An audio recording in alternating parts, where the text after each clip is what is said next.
இறங்க முடியாத நிலையில் மாட்டிக்கொண்ட லாரி. உற்று பார்த்த மக்களுக்கு கன்ஃபியூஷன். கிட்ட போய் பார்த்தபோது அத்தனை ஆச்சரியங்கள். ஒரு சாமானியனின் வேதனையை வென்ற லட்சிய கனவு. தொழிலுக்கு உதவியாக இருந்த லாரியை தனது இல்லத்தின் தலையில் நிறுத்தி வைத்த ட்விஸ்ட். முதல்ல எந்த தொழில் போகணும்னு தெரியாமல் சுற்றிட்டு இருக்கும்போது ஒரு டிரைவராக தான் ஆரம்பித்தேன். இன்றைக்கி லாரி ஆஃபீஸ் போட்டிருக்கேன். அந்த லாரி மூலிமா தான் நான் இந்த இடத்துக்கு வந்திருக்கேன். நீங்களே என்ன இன்டர்வியூ எடுக்கிறதுக்கு வந்திருக்கீங்க, அந்த லாரினால தான் வந்திருக்கீங்க. என்ன தூக்கி வச்ச சாமியை தூக்கி மேலே வச்சிருக்கேன்.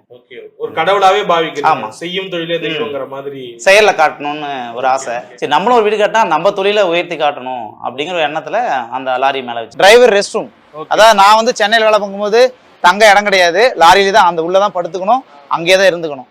ஏன் டிரைவர்ஸ் அந்த மாதிரி இருக்கக்கூடாது, அவங்களுக்கு உள்ள ஒரு ரூம் போட்டிருக்கேன். இப்போ டிரைவர் வந்து வெளியே நிற்கல, வண்டி நிற்குது இல்லையா, டிரைவர் வந்து வண்டிக்குள்ள தூங்காம கீழே பாத்ரூம் ரெஸ்ட் முடிச்சு இங்கே வந்து படுத்து தூங்கிக்கலாம். அவருக்கு தூங்குறதுக்காக மட்டுமே இந்த ரூம், தூங்குறக்கும் டிவி பார்க்குறேன். ஆக்சுவலாக ரூம் சும்மா டம்மியாக போகிறதா பிளான் இருந்துச்சு.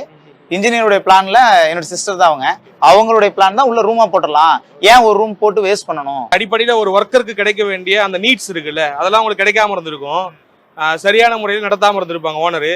இப்போ நீங்க ஓனர் ஆனதுக்கு அப்புறம் உங்களுடைய தொழிலாளர்களே, நான் இப்பவும் டிரைவரா தான் இருக்கேன். அந்த டிரைவரா எனக்கு என்ன கிடைக்கணுமோ அதை என் டிரைவருக்கு கொடுக்குறேன். பெருசா கொடுக்க முடியலன்னா என்னால முடிஞ்சது கண்டிப்பா கொடுத்துட்டு இருக்கேன், செஞ்சுட்டு இருக்கேன். அவங்களுக்கு தேவையான சப்போர்ட் பண்ணி கொடுத்துட்டு இருக்கேன். அதாவது அடிப்படை தேவைகள், நாங்க அடிப்படை தேவையே இல்லாம தான் இந்த இடத்துக்கு வந்தோம். அவங்களுக்கு அந்த அடிப்படை தேவை, சாதாரணமா காலையில கடை முடிக்கிறதுக்கு நம்மளுக்கு இடம் கிடைக்காது அங்க சென்னையில. இப்ப அதுக்கு அவங்களுக்காக பண்ணி கொடுத்துருக்கோம், தங்க ரூம் பண்ணி கொடுத்துருக்கோம். இல்ல இது எனக்கு ரொம்ப ஆச்சரியமா இருக்கு இது பாக்கும்போது, அதனால தான் கேட்டேன் நானு. ஓரளவுக்கு நல்லா கவனிச்சுக்கிறீங்க. ஒரு விஷயத்தை கொண்டு வராரு உங்ககிட்ட, ஒரு ஐடியாவை, ஒரு புது ஐடியா உங்களுக்கு எக்ஸைட்டிங்கா இருந்திருக்கும். ஏன்னா நீங்க ஒரு இன்ஜினியருங்கிறதால 100% இதை சொல்லும் போது உங்களுக்கு என்ன தோணுச்சு? பண்ணிடலாம்னு தோணுச்சா உடனே? கண்டிப்பா பண்ணலான்னு தோணுச்சுங்க. ஏன்னா இவர் என்னோட கிளைண்ட்டுங்கிறத தாண்டி ஒரு பிரதருங்க. இதை எப்படியாவது என்னோட லைஃபுக்கு இந்த கண்டெய்னர் தான் இந்த உலகத்துக்கு காட்டணும்னு அவரோட எண்ணங்கள் என்னால புரிஞ்சிக்க முடிஞ்சிச்சு. சோ அவரோட எண்ணங்களை வந்து பிரதிபலிப்புதான் இது. எவ்வளவு நாள் எடுத்துக்கிச்சு இதுக்கு? Maximum 1.5 months. ஓகே, 1.5 monthsல முடிச்சிட்டீங்க. ஆமாங்க. ஓகே, நீங்க ஒர்க் வாங்குனீங்க இல்லையா, அவங்களுக்குள்ள ஏதாவது புரிதல் இருந்துச்சா, நம்ம என்ன பண்றோம் ஏது பண்றோம்? டீம் இல்லைன்னா இன்னைக்கு இது இல்லைங்க.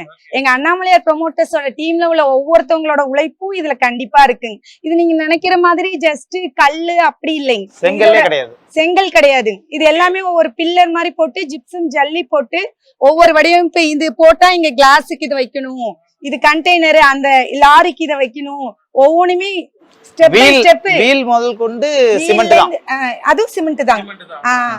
ஒவ்வொன்றுமே ஈச் அண்ட் எவ்ரிதிங் அனுபவிச்சுதான் எங்க டீம் இதை உருவாக்குனுச்சுங்க. எல்லாரோட ஃபுல் இன்வால்வ்மெண்ட் இருந்திருக்கு. 100%. ஓகே, இத முடிச்சு கொடுக்கும்போது உங்களுக்கு எவ்வளவு பிரைடா இருந்தது? இவர் எவ்வளவு சந்தோஷப்பட்டாரு? இத முடிச்சு கொடுக்கும்போது அண்ணாவோட கனவு நிறைவேறிடுச்சு, அந்த மாதிரி ஒரு ஹாப்பி. எங்களை நம்பி இவ்வளவு பெரிய ப்ராஜெக்ட் கொடுத்ததே எங்க அண்ணாக்கு first of all thanks.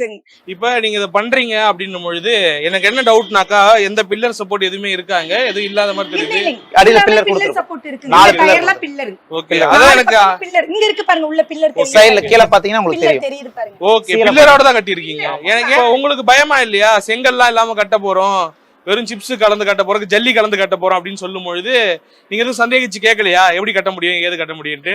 Building எல்லாமே கட்டுறாங்க, இதுவும் கட்ட ஆரம்பிச்சாங்க, நான் கூடவே தான் இருப்பேன். அவங்க கட்டுற இதுலயே எனக்கு தெரிஞ்சிருச்சு நம்பிக்கை, கரெக்டா வந்துரும் அப்படின்னு. நான் கூட நினைச்சேன்னா பில்லர் போட்டு மேல செங்கல் வச்சு தான் கட்டுவாங்கன்னு நினைச்சேன். செங்கல் போட்டா பர்ஃபெக்டா இருக்கான்னு சொல்லி அவங்களுடைய டீம் டிஸ்கஷன் பண்ணி என்கிட்ட கன்சல்ட் பண்ணாங்க. பர்ஃபெக்டா இருந்துச்சு, நம்பி விட்டேன், நம்பியா கொண்டாந்து கொடுத்துட்டாங்க. ரொம்ப எக்ஸ்ட்ராடினரியா பண்ணிருக்கீங்க.